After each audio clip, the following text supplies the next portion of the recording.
بعد سورة التغابن تفسیر ابن کثیر الحمد للہ رب العالمین والصلاة والسلام على اشرف الانبیاء وسید المرسلین سیدنا محمد وعلى آلہ واصحابہ اجمعین اللهم صل على سيدنا محمد وعلى آل سيدنا محمد كما صليت على إبراهيم وعلى آل إبراهيم في العالمين إنك حميد مجيد. أعوذ بالله من الشيطان الرجيم. بسم الله الرحمن الرحيم. زعم الذين كفروا أن لن يبعثوا قل بلى وربي لتبعثن ثم لتنبؤن بما عملتم وذلك على الله يسير. فآمنوا بالله ورسوله والنور الذي أنزلنا والله بما تعملون خبير. يوم يجمعكم ليوم الجمع ذلك يوم التغابن ومن يؤمن بالله ويعمل صالحا يكفر عنه سيئاته ويدخله جنات تجري من تحتها الأنهار خالدين فيها أبدا ذلك الفوز العظيم.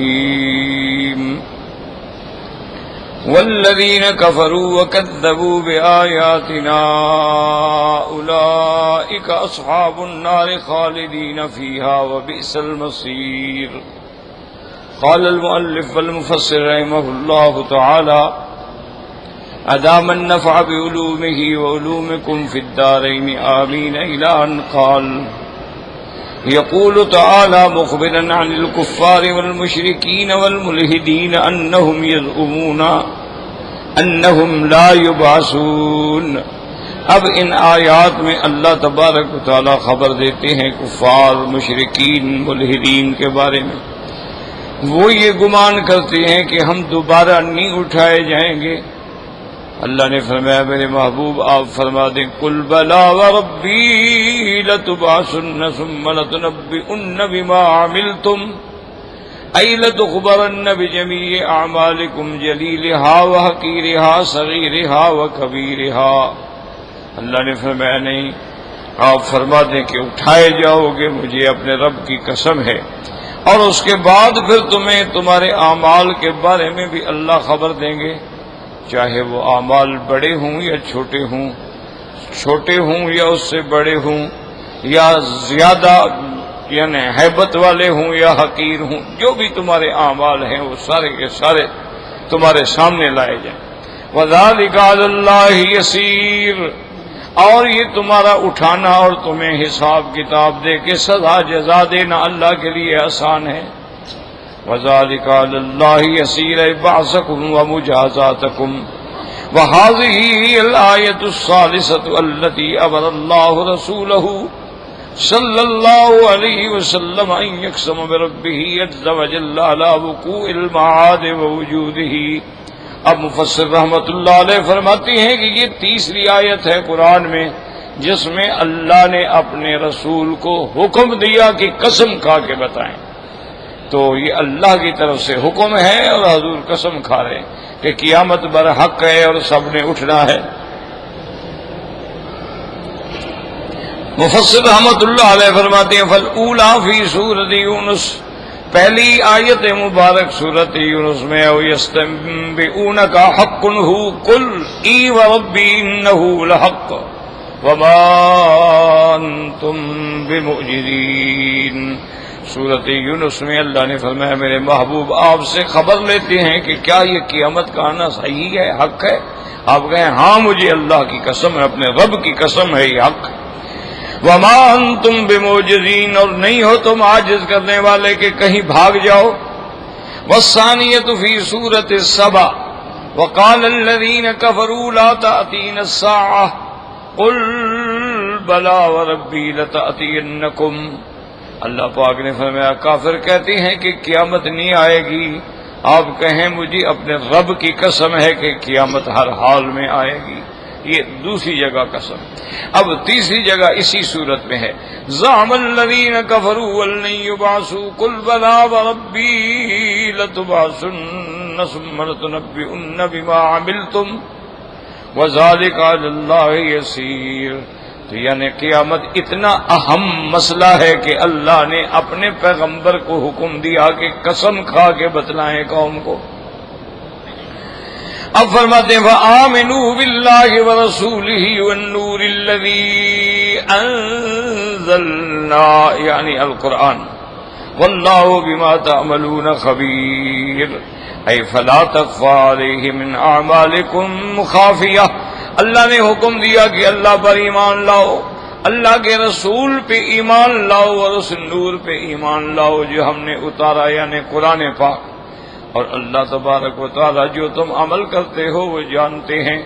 اللہ تبارک و تعالی پر تمہارا کوئی عمل جو ہے وہ چھپا ہوا نہیں رہتا. یہیں پر ایک مسئلہ بھی سمجھ لیں کہ باطل فرقے جتنے ہوتے ہیں نا، ان کو کسی جگہ کوئی ایک لفظ متشابہات میں مل جائے بس اسی کے پیچھے پڑ جائیں.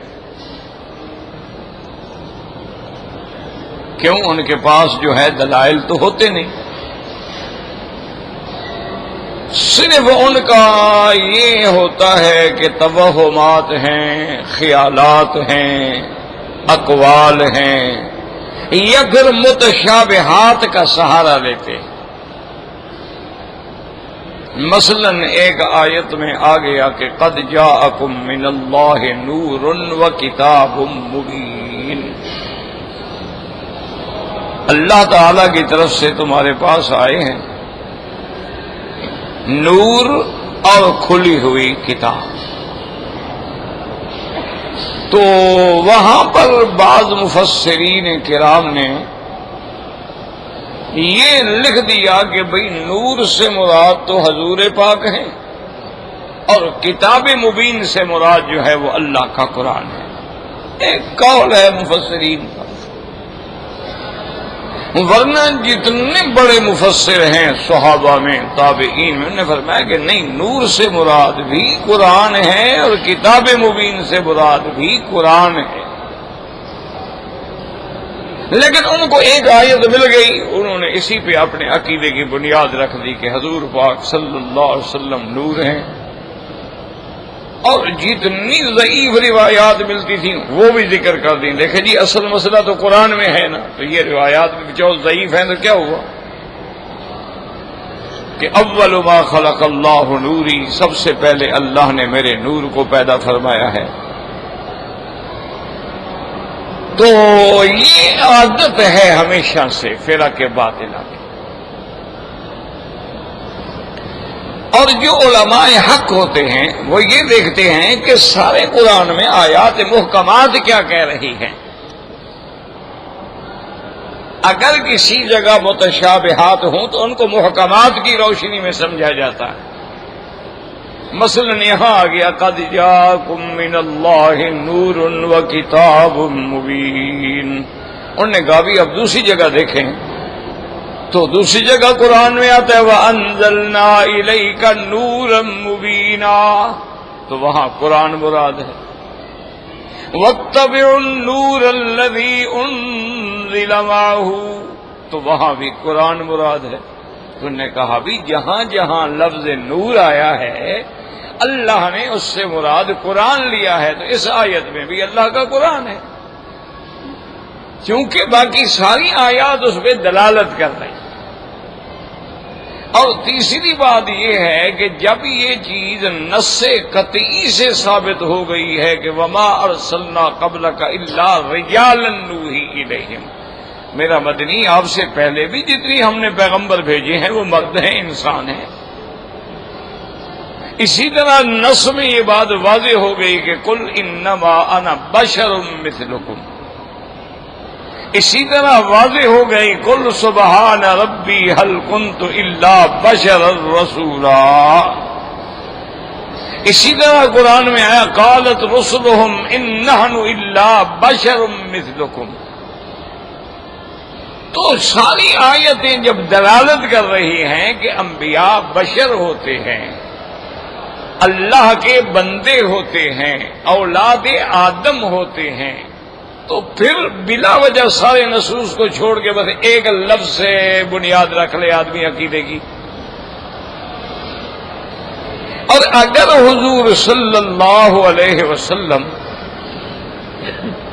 آپ اگر جن سے نور سے ہیں تو پھر دعا مانگنے کی کیا ضرورت ہے کہ اللہم اجعل فی سمعی نورا وفی بصری نورا وفی لحمی نورا وفی شعری نورا وفی دمی نورا وان یمینی نورا وان شمالی نورا. تو دعا کی ضرورت ہی کیا ہے؟ تو اسی طرح بات سمجھیں، یہ باطل لوگوں کی عادت ہوتی ہے کہ عقیدے کی بنیاد کیا رکھ لی کہ جی چونکہ یہاں حرف واہ ہے قد جاءکم من اللہ نور و کتاب، تو جب واہ درمیان میں آ گئی تو معطوف علیہ کے درمیان تغایر ہونا ضروری ہے، اس کو بنیاد بنا لیا، ساری قرآن کی آیتیں چھوڑ دی. پھر جو حقیقت ثابتہ ہے بھی حضور پیدا ہوئے، آپ کی والدہ آمنہ ہیں، آپ کے ابا عبداللہ ہیں، آپ کے دادا عبد المطلب ہیں، آپ کی دایا حلیمہ سعدیہ ہیں، آپ کی ردائی بہن بی بی شیمہ ہیں، آپ کی ازواج مطہرات ہیں، آپ کی اولاد ہے، آپ کی بیٹیاں ہیں، یہ ساری چیزوں کا انکار کر دیں کہ جی ہیں تو نور لیکن لباس بشر میں ہیں. تو جبریل جب لباس بشر میں آتا تھا تو یہاں شادیاں بھی کی تھی، اس نے بچے بھی جنے تھے. تو یہ ایک غلط عقیدے ہوتے ہیں. جیسے کہ مثلا عیسائیوں نے مسلمانوں پہ کہا کہ دیکھو جی قرآن کہتا ہے انا انزلناہ فی لیلۃ القدر، ہم نے اتارا، تو یہ تو جمع کا صیغہ ہے. انا نحن نزلنا الذکر، تحقیق ہم نے اتارا ذکر. تو جب جمع کا صیغہ ہے اور جمع کے اقل الافراد 3 ہوتے ہیں تو ہمارا عقیدہ تثلیث ثابت ہو گیا. ہم بھی تو یہی کہتے ہیں کہ 3 کو مانو. اب انہوں نے ایک لفظ جو ہے جمع کے صیغے کو اپنے عقیدے کی بنیاد بنا لیا، لیکن یہ بھول گئے کہ الہکم الہ واحد یوحا الی انما الہکم الہ واحد. اسی طرح بھول گیا قل هو اللہ احد اللہ الصمد. اسی طرح بھول گیا ومن کان یرجو لقاء ربہ فلیعمل عملا صالحا ولا یشرک بعبادۃ ربہ احدا. یہ ساری آیات بھول گئی، صرف ایک جمع کے صیغے سے دلیل بن گئی. اور تم جس کو بیٹا کہہ رہے ہو وہ کہتا ہے انی عبداللہ، میں تو اللہ کا بندہ ہوں. آتانی الکتاب وجعلنی نبیا. تو ہمیشہ یاد رکھیں کہ باطل جو ہوتے ہیں نا وہ اسی طرح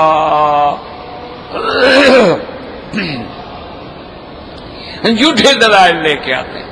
ورنہ مراد یہ ہے کہ قرآن نور ہے. کیا مطلب؟ نور ہدایت ہے. ورنہ نور کا معنی یہ تھوڑا ہے کہ قرآن مجسم ہے نور ہے تو پھر اندھیرے میں آپ پڑھ لیں روشن ہوگا. تو اس کے لیے بتیاں کیوں جلاتے ہیں، اینکیں کیوں لگاتے ہیں؟ وہ تو نور ہے. نور تو ہر کسی کو نظر آتا ہے چمکتا ہوا. تو معنی کیا ہے کہ قرآن نور ہدایت ہے. انبیاء بھی نور ہدایت ہوتے ہیں. ہمارا ایمان جو ہے یہ بھی نور ہے کہ ہمیں راستہ دکھاتا ہے توحید کا. اللہ ولی الذین آمنوا یخرجہم من الظلمات الی النور.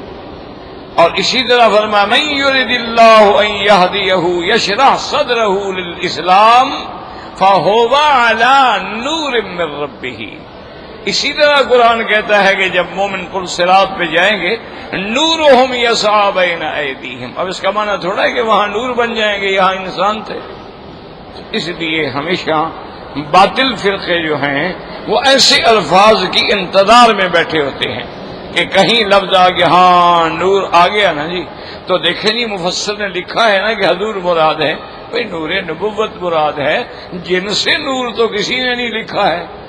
تو اس لیے ہمیشہ یاد رکھیں کہ اب یہاں لفظ نور ہے لیکن مراد کیا ہے؟ اللہ کا قرآن، کہ ایمان لاؤ اللہ پر، اللہ کے رسول پر، والنور الذی انزلنا یعنی القرآن، واللہ بما تعملون خبیر، اور جو تم عمل کرتے ہو اللہ جانتے ہیں، اللہ کے آگے تمہارے اعمال میں سے کچھ بھی چھپا ہوا نہیں ہے۔ وقوله تبارک وتعالی یوم یجمعکم لیوم الجمع وهو یوم القیامہ سمی بذلك لأنه يجمع فيه الأولون والآخرون في صعيد واحد يسمعهم الداعي وينفذهم البصر كما قال تبارك وتعالى ذلك يوم مجموع له الناس وذلك يوم مشهود۔ اللہ نے فرمایا اس دن یوم الجمع، جمع کیا معنی؟ یعنی قیامت کا دن، کہ جس میں اللہ تبارک و تعالی اولون اور آخرون کو ایک ہی میدان میں اکٹھا فرمائیں۔ ساری اللہ کی مخلوق ایک میدان میں ہوگی کہ اگر فرشتہ آواز دے تو سارے سننے، اور اگر نظر ڈالی جائے تو سب پہ نظر پڑ جائے، تو اللہ تبارک و تعالی سب کو جمع کریں گے، اس لیے اس کا نام یوم الجمع ہے۔ جیسے اللہ فرماتے ہیں ذالک یوم مجموع لہ الناس، جس دن سارے لوگ جمع ہوں گے۔ اسی طرح فرمایا قل ان الاولین والآخرین لمجموعون الی میقات یوم معلوم، پہلے پچھلے سب اس مقرر وقت پہ اکٹھے ہوں گے۔ قولہ تبارک و تعالی ذالک یوم التغابن، اس کا نام تغابن کیوں ہے؟ قال ابن عباس رضی اللہ تعالی عنہ ہوا اسم من اسماء یوم القیامت، وہ فرماتی ہیں جیسے قیامت کے کئی نام ہیں، قیامت بھی ہے، اس کا نام الساعہ بھی ہے، قاریہ بھی ہے، حاقہ بھی ہے، تو اس لیے وہ کہتے ہیں تغابن جو ہے یہ بھی قیامت کے ناموں میں سے نام ہے۔ وذالک ان اہل الجنت یغتبنون اہل النار یغبنون اہل النار، کہ اہل جنت جو ہے وہ بازی جیت جائیں گے جہنم والوں سے۔ وقضا قال قتادہ ومجاہد وقال مقاتل بن حیان لا غبن اعظم من ان يدخل هؤلاء الا الجنہ ويذهب باولئک الى النار۔ حضرت مجاہد حضرت مقاتل بن حیان فرماتے اس سے بڑا گھاٹا کیا ہوگا کہ مومن جنت میں جائیں گے اور یہ جہنم میں جائیں گے۔ جن کو دنیا میں یہ کمزور سمجھتے تھے، عاجز سمجھتے تھے، ضعیف سمجھتے تھے، آج وہ جنت میں جا رہے ہیں، اور یہ سارے قارون فرعون جو ہیں جہنم میں جا رہے ہیں۔ قلت وقد فسر ذلك بقوله تبارک وتعالی، اب مفسر فرماتے ہیں کہ قرآن کی تفسیر خود قرآن میں موجود ہے۔ یوم التغابن کا معنی کیا ہے؟ من یؤمن باللہ ویعمل صالحا یکفر عنہ سیئاتہ ویدخلہ جنات تجری من تحتها الانہار خالدین فیہا ابدا ذالک الفوز العظیم۔ یہی تغابن ہے کہ جو ایمان لائے اور عمل کیے اچھے، اللہ ان کی برائیوں کو مٹا ڈالیں گے اور ان کو جنت میں داخل فرمائیں گے، ایسے باغوں میں جن کے نیچے نہریں بہتی ہوں گی، اور وہ ان میں ہمیشہ رہیں گے، اور یہی بہت بڑی کامیابی، یہی تو ہے نا جیت۔ والذین کفروا وکذبوا بآیاتنا اولئک اصحاب النار اولئک اصحاب النار خالدین فیہا وبئس المصیر۔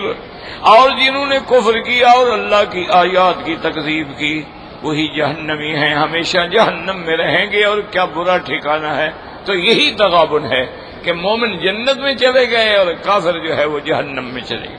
فرمایا ما اصاب من مصیبت الا باذن اللہ ومن یؤمن باللہ یہد قلبہ واللہ بکل شیء علیم واطیعوا اللہ واطیعوا الرسول فإن تولیتم فإنما علی رسولنا البلاغ المبین۔ اللہ لا الہ الا هو وعلى الله فليتوكل المؤمنون. يقول تعالى مخبرا بما أخبر به في سورة الحديد. اب مفسر رحمۃ اللہ علیہ فرماتے ہیں کہ ان آیات میں اللہ وہی خبر دے رہے ہیں جو سورۃ الحدید کی آیت میں اللہ نے خبر دی ہے. ما اصاب من مصیبت فی الارض ولا فی انفسکم الا فی کتاب من قبل ان نبرأها ان ذلک علی اللہ یسیر. کوئی مصیبت نہ زمین میں نہ تمہارے جیوں میں آتی ہے مگر سب کچھ اللہ نے کتاب میں لکھ دیا ہے. تمہیں پیدا کرنے سے بھی پہلے لکھا ہے اور یہ سب اللہ تبارک و تعالیٰ پہ آسان ہے. چونکہ سارے فیصلے تو ہو چکے ہیں قضاء و قدر کے، اس لیے ہمارا ایمان ہونا چاہیے نؤمن بالقدر خیرہ و شرہ من اللہ تعالی والبعث بعد الموت، کہ یا اللہ ہمیں تیری تقدیر کے ہر فیصلے پہ ایمان ہے، خیر پہ بھی ایمان ہے، شر پہ بھی ایمان ہے، اور مرنے کے بعد اٹھنے پہ بھی ایمان ہے. تو زمینوں میں زلزلے آتے ہیں، زمینیں بنجر ہو جاتی ہیں، زمینیں پھٹ جاتی ہیں اور انسان مر جاتے ہیں، بیماریاں آتی ہیں، وبائیں آتی ہیں، سب اللہ نے پہلے سے فیصلے کر چکے ہیں، لکھے ہوئے ہیں اور جو کبھی بھی نہیں بدل سکتے. وَهَكَذَا قَالَ هَٰؤُنَا مَا أَصَابَ مِن مُّصِيبَةٍ إِلَّا بِإِذْنِ اللَّهِ. حضرت ابن عباس فرماتے ہیں کہ اذن اللہ سے کیا مراد ہے؟ بِأَمْرِ اللَّهِ، یعنی اللہ کے حکم کے بغیر، یعنی ان قدرہ و مشیتہ، اللہ کی تقدیر اور اللہ کی مشیت کے مطابق ہوتا ہے. وَمَن يُؤْمِن بِاللَّهِ يَهْدِ قَلْبَهُ وَاللَّهُ بِكُلِّ شَيْءٍ عَلِيمٌ. أي ومن أصابته مصيبة فعلم أنها بقضاء الله وقدره فصبر واحتسب واستسلم لقضاء الله هدى الله قلبه وعوضه عما فاته من الدنيا هدى في قلبه ويقينا من الدنيا هدى في قلبه ويقينا صادقا وقد يخلف عليه ما كان أخذ منه أو خيرا منه. اب حضرت مفسر رحمۃ اللہ علیہ فرماتے ہیں کہ جس کو یہ کوئی مصیبت پہنچتی ہے اور وہ عقیدہ رکھتا ہے، جانتا ہے کہ اللہ کی قضاء و قدر ہے، صبر واحتسب، اس میں صبر کرتا ہے اور اللہ سے طلب ثواب کرتا ہے، واستسلم لقضاء اللہ، اور اپنے آپ کو اللہ کی تقدیر کے سپرد کر دیتا ہے، اللہ اس کے دل کو ہدایت دیتے ہیں اور اللہ تبارک و تعالیٰ اس کو دنیا میں جو چیز فوت ہوگی اس کا بدلہ بھی عطا فرماتی ہیں، اس کے دل کو یقین صادق بھی نصیب فرماتے ہیں، اور کبھی تو ایسا بدلہ دیتی ہیں کہ جو اس جانے والی چیز سے بھی زیادہ بہتر ہوتا ہے. اسی لیے بی بی سلمہ حدیث مبارک میں آتا ہے، بی بی ام سلمہ فرماتی ہیں کہ میرا خامند، میرے شوہر جب فوت ہوئے تو مجھے شوہر سے بے انتہا محبت تھی اور وہ بڑے عظیم انسان تھے. انہوں نے ہی مجھے دعا سکھلائی تھی کہ اگر کوئی مصیبت آئے، غم آئے تو یہ 3 دفعہ پڑھ لیا کرو، انا للہ و انا الیہ راجعون، اللہم اجرنی فی مصیبتی واخلف علی کل غائبۃ لی منک بخیر. بی بی صاحبہ فرماتی ہیں کہ میں نے وہ 3 دفعہ دعا پڑھ لی کہ بھئی ابھی سلمہ نے ایسے تو نہیں کہا ہوگا، حضور سے سنی ہوگی، لیکن میں نے دل میں سوچا کہ اس میں ہے کہ یا اللہ تو اس نقصان کا اس سے بھی بہتر بدلہ دے. لیکن میں دل میں سوچتی رہی کہ ابھی سلمہ سے بہتر شوہر مجھے کہاں ملے گا. بہرحال میں دعا پڑھ کے اللہ پہ یقین کر کے اس بات کو، وقت گزر گیا، جب میں عدت سے فارغ ہوئی تو حضور صلی اللہ علیہ وسلم نے اپنی شادی کے لیے پیغام بھیج دیا. تو اب بی بی صاحبہ فرماتی ہیں کہ مجھے اس دعا پہ یقین ہوا کہ دیکھو اللہ نے مجھے اس سے بھی بہتر رشتہ دے دیا. ابھی سلمہ لاکھ مقام رکھتا ہو لیکن حضور کے برابر تو نہیں ہو سکتا. تو اس لیے ہمیشہ یاد رکھیں کہ جن لوگوں کا ایمان اللہ کی قضاء و قدر پہ ہوتا ہے نا، وہ ہر حال میں فائدے میں ہوتے ہیں. خوشی ملتی ہے شکر کرتے ہیں، دکھ آتا ہے صبر کرتے ہیں. صبر پہ بھی یہ اللہ کی طرف سے انعام ہے اور شکر پہ بھی ایمان ہے، انعام ہے. تو اس لیے مومن تو ہر حال میں فائدے میں.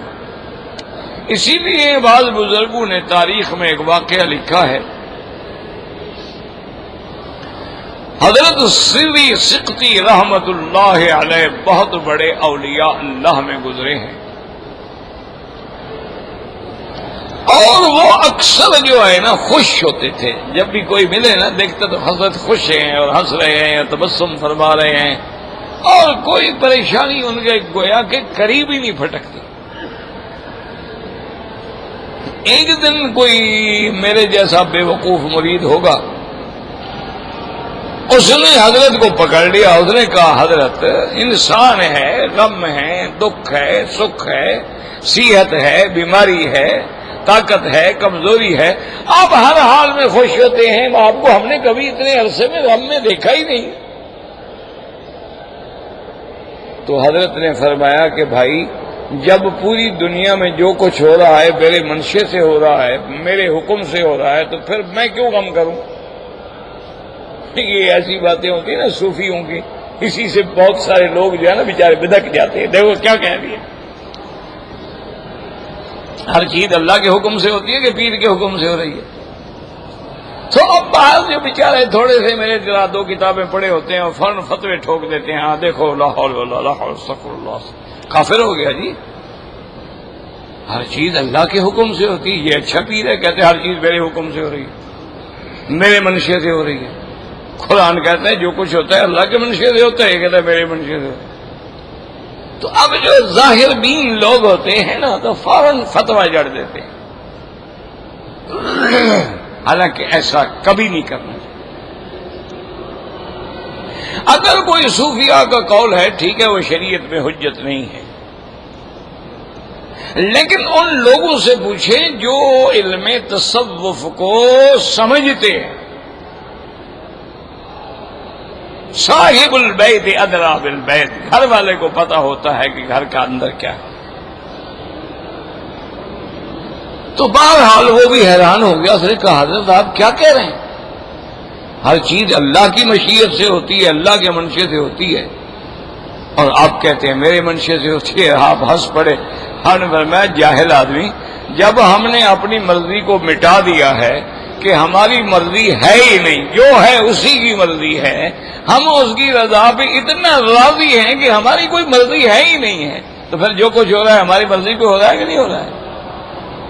ہم نے تو اپنی مرضی کو فنا کر دیا، ہم نے تو اپنی طاقت کو فنا کر دیا کہ مولا بس تیری رضا پہ راضی ہے، مرضی مولا از ہما اولا، آپ جو بھی دے رہے ہیں ہمارے لیے وہی بہتر ہے. اس لیے دیکھیں کہ بڑے بڑے علماء، بڑے بڑے فقہا، بڑے بڑے محدثین، بڑے بڑے مجتہدین پر ابتلا کے دور آئے، قید میں ڈالے گئے، جیل میں ڈالے گئے، پھانسیوں پہ چڑھائے گئے، ان کے چمڑے اتارے گئے، لیکن وہ اللہ کی رضا پہ راضی کہ یا اللہ جو آپ نے لکھا ہے وہ بس ہم اسی پہ راضی. رضینا باللہ ربا وبالاسلام دینا وبمحمد صلی اللہ علیہ وسلم نبیا ورسولا. والد صاحب خود فرماتے تھے حضرت دین پوری حضرت خلیفہ رحمۃ اللہ علیہ کے بارے میں، انگریزوں نے گرفتار کیا کیونکہ وہ تو مجاہد تھے، انگریزوں کے سب سے بڑے دشمن تھے. پیر آف جھنڈا اور حضرت اور یہ لوگ تو ساری زندگی انگریزوں سے لڑتے رہے، اسی لیے ان کی جماعت کو حر کہا جاتا ہے نا، احرار، یہ آزاد ہیں، انگریزوں کو نہیں مانتے. تو والد صاحب فرماتے ہیں کہ انگریزوں نے گرفتار کیا، ہتھ کڑی لگائی اور جناب خانپور سے سکھر تک بدبخت پیدل لے گئے تاکہ لوگ دیکھیں اور ڈریں کہ ہم اتنے بڑے آدمی کو گرفتار کر سکتے ہیں، تم کیا ہو. چلے گئے، جیل میں رہے، اللہ عالم کتنا عرصہ. اس کے بعد اللہ نے رحمت کیا، مقدمہ شکدمہ ختم ہو گیا. بس فرماتی ہے میں ایک دن ملنے گیا، سب میں نے کہا حضرت انگریزوں نے اتنی توہین کی، اتنی اہانت کی، ہتھ کڑی لگائی، پیدل چلایا، جیل میں ڈالا، آپ نے کوئی بزرگی شزرگی نہیں دکھائی. حضرت امروٹی رحمت اللہ علیہ ہوتے تو کچھ نہ کچھ تو تماشا دکھاتے نا. حضرت تاج محمود امروٹی رحمت اللہ علیہ وہ بڑے جلالی بزرگ تھے، بہت جلدی جلال میں آ جاتے. تو انہوں نے فرمایا، عرض کیا کہ حضرت اگر حضرت امروٹی ہوتے نا تو ان انگریزوں کو کوئی مزہ تو چکھاتے ہیں. آپ نے چپ کر کے چلے گئے، بس جیل کاٹی آ گئے. انہوں نے فرمایا فقیرہ، حضرت امروٹی بھی اسی استاذ کا شاگرد ہے جس کا میں شاگرد ہوں، لیکن ابھی فقیر کا برتن بھرا ہوا نہیں تھا، خالی تھا. مٹکا خالی ہو تو کھٹ کھٹ کرتا ہے، بھرا ہو تو پھر آواز نہیں آتی.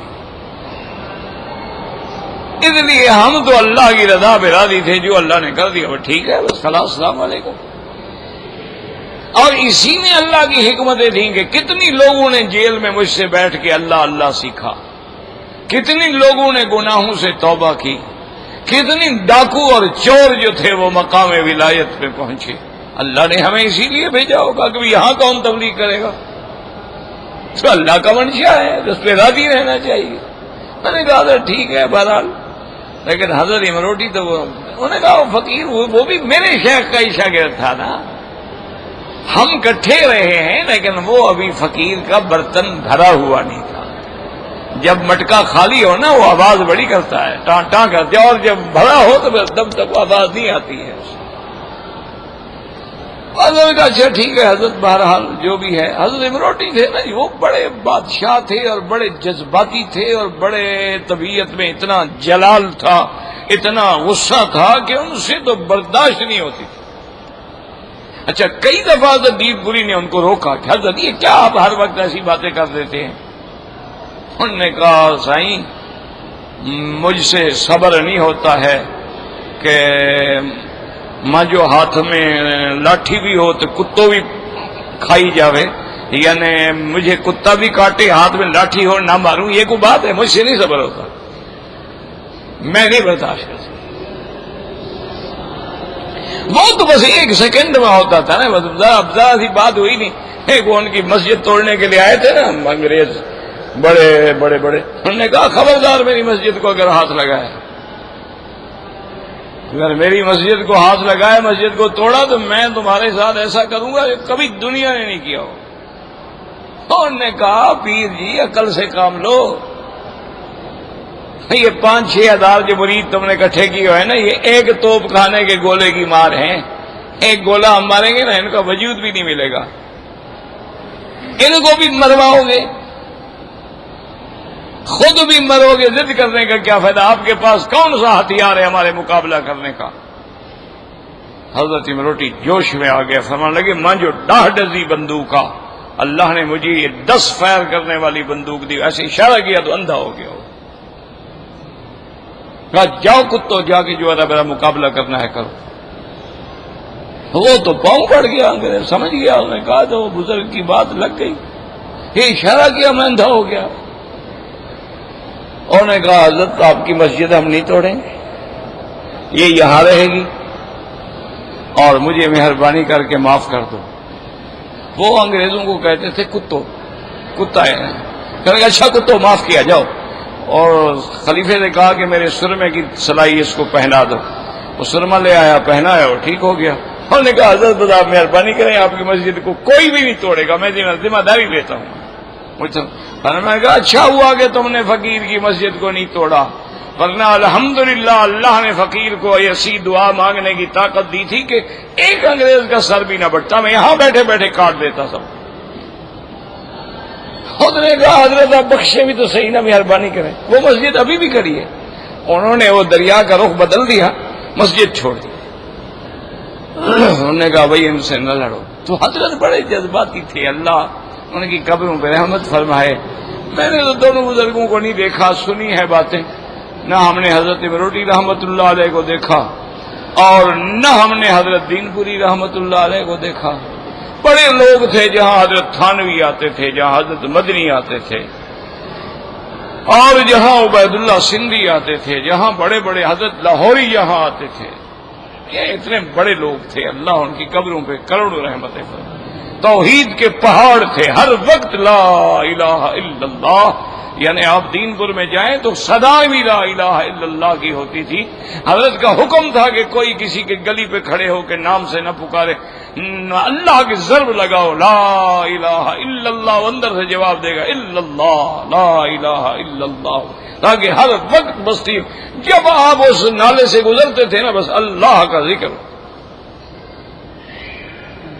ہر وقت بس اللہ کی ذکر ہے, ہو رہا ہے, جماعت لگی ہوئی ہے, کوئی قرآن پڑھ رہا ہے, کوئی ذکر میں ہے, کوئی تہجد میں ہے, کوئی نماز میں ہے. ملتا کیا, بھات کھانے کو ملتا تھا, کبھی ہفتے میں ایک دفعہ بڑے گوشت بڑے جانور کا مل جاتا تھا, وہ بھی آدھی روٹی, کبھی پوری روٹی, کبھی سوکھی روٹی, کبھی کیسی روٹی ملتی تھی. لیکن لاکھوں لوگ آئے جن میں انقلاب آیا, کئی اہل بدعت آئے, 2 دن کے بعد اہل توحید بنے, کئی زانی شرابی کبابی ڈاکو آئے, متقی بن گئے, انقلاب آ جاتے تھے فوراً. اللہ ان کی قبروں پہ کروڑوں رحمتیں فرمائے, ان کو اپنے اللہ کے ساتھ بے انتہا ناز تھا. حضرت منوٹی کے خادم کو انگریزوں نے پکڑ لیا ایک قتل کیس میں, ایک ہی ماں کا بیٹا تھا, اور وہ حضرت کے لنگر میں روٹی پکاتی تھی. وہ روزانہ آگے حضرت سے لڑتی, آپ نے میرے بیٹے کو خراب کیا, آپ کی تقریریں سن کے جا کے لڑ پڑا کافروں سے, یہ تم مولوی لڑاتے ہو, اور کوئی نہیں تھا, میرے بیٹے کو مروانا تھا. حضرت کہیں بی بی اللہ رحم کرے گا, اور کیا رحم کریں گے, آپ یہاں بیٹھے ہوئے ہیں, وہ جیل میں پڑا ہوا ہے, سزائے موت ہونے والی ہے. فرمایا اللہ رحم کرے. بہرحال پیشی والے دن حضرت تشریف لے گئے, سکھر ہائی کورٹ میں مقدمہ تھا. کورٹ کے سامنے جو لان تھا نا, وہاں حضرت جا کے بیٹھ گیا. حضرت جب بیٹھتے تھے یوں بیٹھتے تھے اور پگڑی باندھ لیتے تھے اور پڑھتے رہتے تھے. بیٹھ گیا. اب انگریزوں کا زمانہ, اور قتل ہوا ہندو کا پادری, اس نے گستاخی کی تھی حضور کی شان میں, اس نوجوان نے قتل کیا تھا. ان کے گواہ, ان کی طاقت, ان کی حکومت. تو بہرحال جج نے فیصلہ 2 گھنٹے کے لیے محفوظ کر لیا. وکلاء سے کہا, دونوں سے استغاثہ سے, صفائی سے, کہ بھی فیصلہ میں 2 گھنٹے کے بعد سناؤں گا. وہ باہر نکل آئے وکیل. تو اس وقت کا جو اٹارنی جنرل تھا وہ بھی ہندو تھا, وکلاء جو تھے بڑے بڑے وہ بھی سارے ہندو تھے. تو وہ آمدن حضرت کے آگے آ کے گزرے حضرت کو چڑھانے کے لیے. وہ جانتے تھے نا یہ پیر روٹی ہے. حضرت تسبیح پڑھو. تو وہ سامنے جب قریب آئے تو اٹارنی جنرل نے کہا, پیر صاحب تسبیح اور زور زور سے پڑھیں, آپ کے مرید کو ابھی 2 گھنٹے کے بعد سزائے موت ہونی ہے. آپ نے حضرت فرمایا, کتوں ماجی تسبیح عرش سے پجی تھا, کتے دوڑ جاؤ, میری فریاد عرش پہ پہنچ گئی ہے. 2 گھنٹے کے بعد جج نے بولا کہ با عزت بری ہو گئے. وہ وکیل گئے, جج صاحب کیا, اس نے کہا چھوڑو بس, یہ دیکھو یہ فیصلہ میں اس کی موت کا لکھ کے آیا تھا, یہ کوئی اللہ کا حکم ہے جس نے یہ فیصلہ سنوایا, اس کی اپیل شپیل نہ کرنا, کچھ بھی نہیں ہوگا, چھوٹ گیا بس. یہ لوگ تھے, بس ایسے دیکھا بس جس میں کتوں بھائی, میری منجو تسبیح عرش سے پجی تھا, میری درخواست جو ہے اللہ کے عرش میں پہنچ گئی ہے, بس بری ہو گیا. ایسے لوگ بھی تھے. بس ہم تو بدقسمت تھے, نہ خود کچھ بنے نہ کسی بننے والے کی خدمت میں رہے. بس کچھ بزرگوں کی دعائیں ہیں کہ یہ ٹوٹا پھوٹا کام اللہ لے رہے ہیں, ورنہ من آنم کے من دانم. تو بہرحال جب آدمی کا ایمان ہو نا تو یہ قلب. اب دیکھیں ان کا اللہ پہ کیسے ایمان تھا کہ بھی میری فریاد پہنچ گئی بس. کیوں؟ حدیث ہے, اتقی عن دعوت المظلوم لیس بینہ وبین اللہ حجاب. مظلوم کی بد دعا سے بچا کرو, اللہ اور اللہ کے اس مظلوم کے درمیان میں کوئی پردہ نہیں ہوتا, سیدھی فریاد عرش پہ جاتی ہے. وہ لوگ ایسے نہیں کہتے تھے, قرآن و حدیث کے تابع تھے. اگر ہمیں سمجھ نہ آئے تو پھر ہمارا گناہ ہے. اسی لیے فرماتے ہیں کہ من یؤمن باللہ یہد قلبہ، اور پھر اللہ اس کو اس سے بہتر عمل بھی دیتے ہیں۔ قال علی بن ابی طلحہ عن عباس من یؤمن باللہ یہد قلبہ، یعنی یہد قلبہ للیقین۔ حضرت ابن عباس فرماتی ہیں اللہ اس کے دل کو یقین نصیب فرما دیتے ہیں۔ فَيَعْلَمُ أَنَّ مَا أَصَابَهُ لَمْ يَكُنْ لِيُخْطِئَهُ وَمَا أَخْطَأَهُ لَمْ يَكُنْ لِيُصِيبَهُ۔ وہ جان لیتا ہے کہ جو اللہ نے لکھا ہے ہر حال میں مجھے پہنچے گا، اور جو نہیں لکھا مجھے نہیں پہنچے گا۔ وقال الأعمش عن أبي ذبيان قال كنا عند علقمة فقرئ عنده هذه الآية ومن يؤمن بالله يهد قلبه، فسئل عن ذلك فقال هو الرجل تصيبه المصيبة ويعلم أنها من عند الله فيرضى ويسلم۔ حضرت ابی ذبیان فرماتے ہیں ہم حضرت علقمہ کی خدمت میں بیٹھے تھے، یہ آیت مبارک تلاوت کی گئی تو انہوں نے فرمایا اس کا معنی یہ ہے کہ اگر کسی بندے کو مصیبت پہنچے اور وہ جانتا ہے کہ یہ میرے اللہ کی طرف سے ہے، میں اس پہ راضی ہوں، اور کہتا ہے مولا سب کچھ تیری طرف سے ہے، میں راضی ہوں، لیکن میں عاجز ہوں، میں رحم کی درخواست کرتا ہوں، تو فرمایا یہ معنی ہے کہ اللہ اس کے دل کو ہدایت دیتے ہیں۔ ورواه ابن جریر وابن ابی حاتم في تفسیرها وقال سعید بن جبیر مقاتل بن حیان وَمَن يُؤْمِن بِاللَّهِ يَهْدِ قَلْبَهُ یعنی یسترجع۔ وہ فرماتے تھے یہد قلبہ کا کیا معنی کہ وہ اللہ تبارک و تعالیٰ کی طرف سے مصیبت آئے تو وہ استرجاع معنی انا للہ وانا الیہ راجعون۔ وفی الحدیث المتفق علیہ عجبا للمؤمن لا يقضي الله له قضاء الا كان خيرا له، ان اصابته ضراء صبر فكان خيرا له، وان اصابته سراء شكر وكان خيرا له، وليس ذلك لاحد الا للمؤمن۔ اب مفسر فرماتے ہیں متفق علیہ حدیث ہے، یعنی امام بخاری امام مسلم رحمت اللہ علیہ کا اتفاق ہے۔ حدیث میں آتا ہے کہ مومن کی شان دیکھو کہ اگر اللہ اس کے لیے جو بھی قضا کرتے ہیں مقدر کرتے ہیں وہ بہتری ہوتی ہے، اگر اس کو مصیبت پہنچتی ہے صبر کرتا ہے تو صبر کرنا اس کے لیے بہتر ہے، اور اگر اس کو کوئی راحت پہنچتی ہے تو شکر کرتا ہے، شکر کرنا بہتر ہے۔ یہ چیز صرف مومن کو ملتی ہے کہ ہر حال میں فائدے میں ہے۔ اگر موت آ گئی جنگ میں شہید ہو گیا، بچ گیا تو غازی بن گیا، مصیبت آ گئی صبر کیا تو صبر کا جزا ملے گی، اور اگر شکر کیا لئن شکرتم لازیدنکم، اللہ اپنی نعمتوں کو اور بڑھا دیں گے۔ وقال احمد حدثنا حسن قال حدثنا ابن لحیۃ قال حدثنا الحارث بن یزید عن علی بن رباح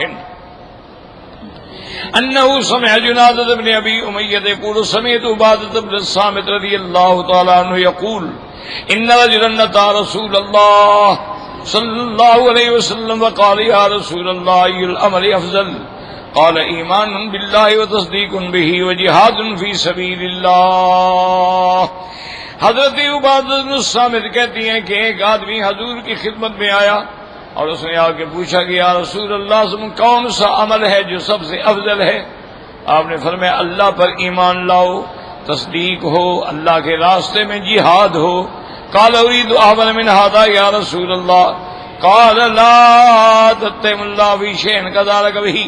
اس نے کہا یا رسول اللہ یہ تو بڑا سخت عمل ہے، کوئی نرم بات بتائیں۔ آپ نے فرمایا پھر تم ایمان رکھ لو کہ کبھی اللہ پر اعتراض نہیں کرو گے جو کچھ تمہیں پہنچے، یہ نہیں کہ ہائے مجھے ایسا کیوں لکھ دیا، اور ہائے تقدیر نے ایسا کیوں لکھ دیا، اور ہائے تقدیر نے ہمارا گھر دیکھ لیا۔ اللہ کے فیصلے ہیں، اسی کے اندر اس کی حکمتیں ہیں۔ وقوله تعالى واطيعوا الله واطيعوا الرسول امر بطاعة الله ورسوله فيما شرع وفعل بما به امر وترك ما نهى وزجر۔ اللہ نے حکم دیا کہ میری اور میرے رسول کی اطاعت کرو، جن چیزوں کا حکم دے اطاعت کرو، جن سے منع کریں رک جاؤ۔ فَإِن تَوَلَّيْتُمْ فَإِنَّمَا عَلَىٰ رَسُولِنَا الْبَلَاغُ الْمُبِينُ۔ ان نقلتم عن العمل، اگر تم نے عمل چھوڑ دیا، فانما علیہ ما حمل من البلاغ وعلیکم ما حملتم من السمع والطاعہ، پیغمبر کے ذمے تو تبلیغ ہے، اس نے دین پہنچا دیا، باقی سننا اور اطاعت کرنا تمہاری ذمہ داری ہے، نہیں کرو گے تو پھر تم کو سزا ملے گی۔ قال الزہری من اللہ الرسالہ وعلى الرسول البلاغ وعلينا التسلیم.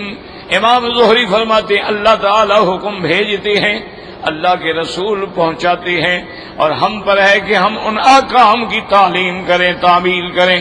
ثم قال تعالی مخبرا انه الاحد الصمد الذي لا اله غيره فقال تعالی اللہ لا الہ الا هو وعلى الله فليتوكل المؤمنون. فالاول خبر عن التوحید ومعناه الطلب وحدوا والالہیت له واخلصوا لدیہ وتوکلوا علیہ. اس آیت میں اللہ نے توحید بیان فرما دی کہ کوئی معبود برحق نہیں مگر اللہ. اللہ کی الوہیت پہ ایمان رکھو، اللہ کے لیے خالص عبادت کرو، اور ہر کام میں اللہ پہ بھروسہ رکھو. کما قال اللہ تعالی رب المشرق والمغرب لا الہ الا هو فاتخذہ وکیلا. مشرق و مغرب کے وہی رب ہیں، کوئی معبود برحق نہیں مگر اللہ. اسی کو اپنا ضامن، اسی کو اپنا نجات دہندہ سمجھو اور ایمان لاؤ. واللہ اعلم.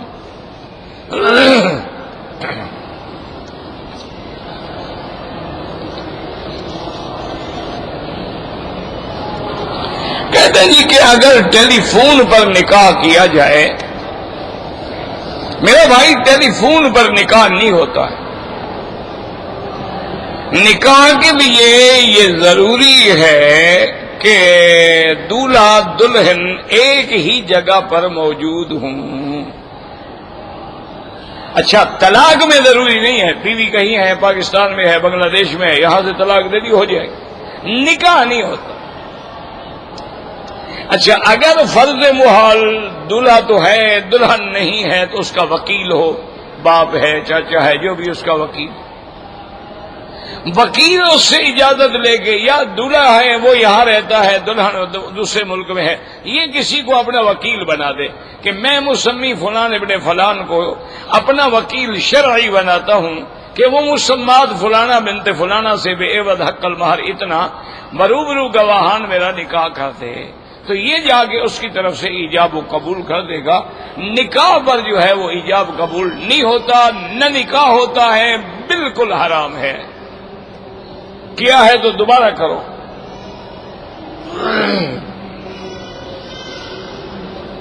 کہتے جی کہ مکہ مکرمہ جو ہے بغیر جنگ کے فتح ہوا تھا. بات کو سمجھے، میں تمہارا اعتراض سمجھ گیا ہوں، یہ مجھ پر اعتراض نہیں کر رہے آپ، امام مالک پہ کر رہے ہیں. ہمیں بھی خط پڑھتے پڑھتے لفافہ دیکھ کے مضمون کا اندازہ ہو جاتا ہے نا، ورنہ ہم کوئی پیر فقیر تھوڑے ہیں. وہ میں نے تقریر میں ایک دفعہ کہا تھا نا کہ امام مالک کا یہ عقیدہ ہے کہ مدینہ افضل ہے. وہ کہتے ہیں کہ ہر شہر جو ہے وہ جنگ سے فتح ہوا ہے، صرف مدینہ تو ہے جو حضور کے پیار سے فتح ہوا ہے. وہ اس پہ اعتراض کر رہا ہے جی کہ مکے میں کوئی جنگ ہوئی تھی. بات سمجھو، مکے میں جنگ کے لیے حضور لشکر لے کے آئے تھے کہ نہیں؟ 10,000 کا لشکر جرار لے کے آئے، اور صحابہ کہہ رہے تھے لا قریش بعد اليوم، آج کے بعد ہم کسی قریشی کے بچے کو بھی نہیں چھوڑیں گے. تو جنگ کے لیے تو آئے تھے، مدینہ تو جنگ کے لیے نہیں گئے تھے. کوئی عقل کرو، سمجھا بھی کرو نا. امام مالک کوئی چھوٹا موٹا آدمی ہے، امام دار الہجرت ہے رحمت اللہ علیہ رحمتا واسعۃ. تو مکے کے لیے تو باقاعدہ حضور جنگ کے لیے آئے. اب یہ الگ بات ہے کہ حضور نے رحم دلی فرمائی، فرمایا من دخل المسجد الحرام فلہ امان، مسجد میں داخل ہو جائے تو امان ہے، اور من اغلق بابہ، جو دروازہ بند کر دے تو امان ہے، من القى السلاح فلہ امان، جو ہتھیار پھینک دے تو امان ہے، بوڑھے کو امان ہے، بچے کو امان ہے، عورت کو امان ہے. من دخل دار ابی سفیان فلہ امان، جو ابی سفیان کے گھر میں داخل ہو جائے اس کو بھی امان ہے. تو جنگ نہ ہوئی، ورنہ آئے تو آپ جنگ کے لیے ہیں. اور دوسری بات یاد رکھیں کہ جنگ بھی ہوئی ہے، یہ نہیں کہ نہیں ہوئی. حضرت خالد بن الولید اور حضرت اکرمہ کی جنگ ہوئی ہے باقاعدہ. یہ مکے میں جو جگہ ہے معابدہ کی طرف جائیں نا، خانسا کے آگے، اس کو کہتے ہیں خندمہ. یہ وہی جگہ ہے کہ فاز خالد وفر اکرمہ، علماء نے لکھا ہے کہ وہی خندمہ ہے جہاں سے اکرمہ بھاگ گیا تھا اور خالد جیت گیا تھا. تو وہاں کچھ لوگ بھی قتل ہوئے ہیں، تو جنگ ہوئی ہے. لیکن وہ جو توقع کی جا رہی تھی یعنی وہ جنگ نہیں. مدینے میں تو حضور نے کبھی جنگ کے لیے چڑھائی نہیں کی، کبھی لشکر لے کے نہیں گئے. آپ تو ہجرت کر کے گئے، انہوں نے آنکھیں بچھا دی، انہوں نے صحابہ کو بھائی بنا دیا. جنگ اگر مدینے میں ہوئی ہے وہ تو کافروں نے مکے سے چڑھائی کی، تب احد میں جنگ ہوئی. حضور تو مدینے میں جنگ کرنے کے لیے نہیں گئے نا، اور اس میں بھی مدینہ فتح نہیں ہو سکا. دیکھو نا، جنگ یعنی بظاہر کافر جیت گئے، صحابہ شہید ہو گئے، لیکن وہ تو واپس چلے گئے، مدینے پر تو قبضہ نہیں کر سکے.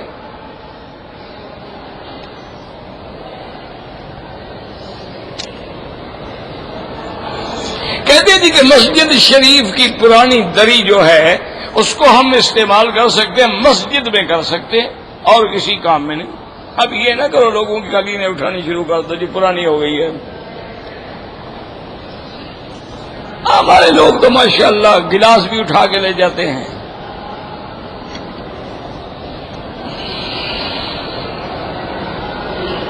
کہتے ہیں جی کہ لا الہ الا اللہ کہنے کی کوئی شرعی حیثیت حدیث میں، من قال لا الہ الا اللہ دخل الجنہ، اگلا جملہ ہے حدیث میں.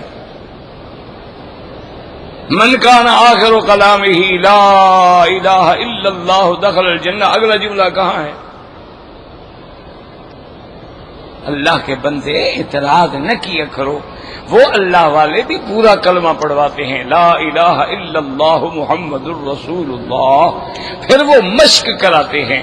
جیسے بچے کو قاری صاحب مشق کراتے ہیں، بچہ آتا ہے نا نیا نیا چھوٹا بچہ پڑھنے کے لیے، تو کہتے ہیں بسم اللہ الرحمن الرحیم. اب بچہ تو نہیں پڑھ سکتا، کہتے ہیں بسم اللہ بسم اللہ بسم اللہ.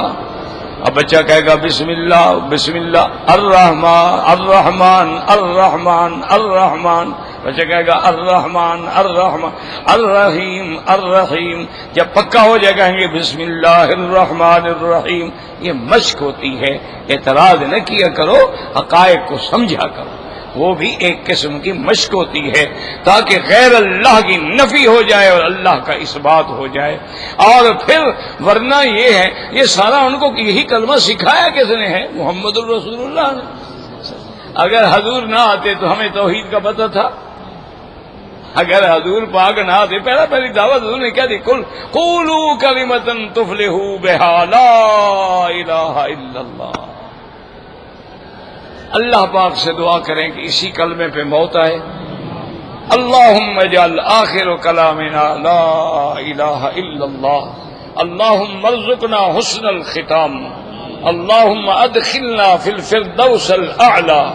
اللہم انا نسألک رضاک والجنة ونعوذ بک من سخطک والنار. ربنا آتنا فی الدنیا حسنة وفی الآخرة حسنة وقنا عذاب النار. صلی اللہ تعالی علی خیر خلقہ سیدنا محمد وعلی آلہ وصحبہ اجمعین.